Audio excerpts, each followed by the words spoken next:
And so we're right in the crux of our last 9 here, and we're starting out with libertarian free will seems to have a trouble with divine foreknowledge.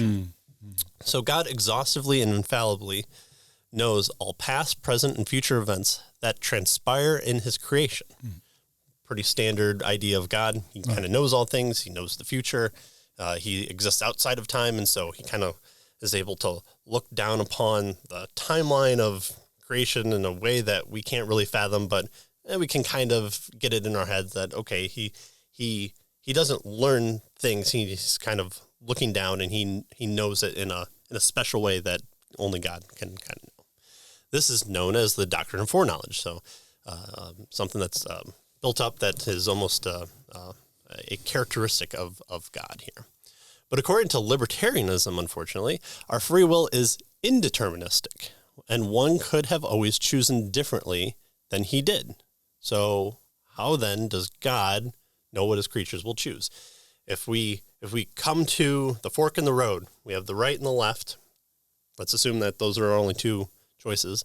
If nothing is constraining us or is factoring in how we choose which way to go, how does God know? Then we could choose either direction, right? That we will choose a way where he knows the future that it doesn't upset his will, his plans. Revelation is written. If whatever you think of Revelation, all believers or all Orthodox Christian believers believe that Jesus is coming back at some point in time for a certain purpose. How are we to know the end of the joke of I know we win in the end because I've read the end of the book? How does God have the ability to tell us these things? And then within the confines of Scripture, how is God able to say Jesus will be born, Bethlehem is going to be his birthplace, Mary's going to say yes to being the mother of Christ, that Joseph isn't going to run away, that the Magi is not going to go back to Herod, all these things. So how is it, if we can choose alternate possibilities, are we able to, how is God able to have a knowledge of what's going to take place in order to say, thus saith the Lord, this is what will happen? Yeah.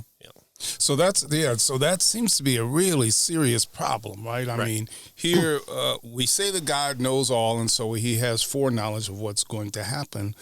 But what Christensen, I think, is pointing out here is that's inconsistent with the idea that at any point we could make any decision, right? So if that's the case, then if we could make any decision at any point, then whatever God thought he knew, we might say, we might change that because we made a different decision, right?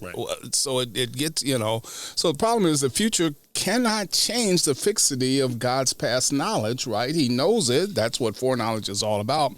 Therefore, the future itself is fixed, not merely because God foreknows it, though, and here's the issue. It's fixed because he has foreordained it. Right. That's the solution to this. And what God foreordained, that's how he knows it, right? He foreknew. So the libertarian makes the creator kind of dependent on the creation. God has to kind of look forward to see what we're going to do, and then he has to kind of respond to that, I guess. I think that's a big point. There's the aseity of God. He exists independent from his creation. He didn't have to create.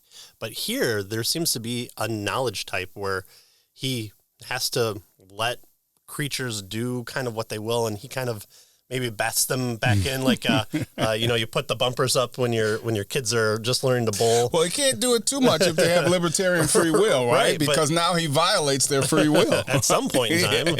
It seems to be a sticky wicket. Right. And so and of course the libertarians understand this, and they respond to this divine foreknowledge in different ways depending on their theological commitments, right?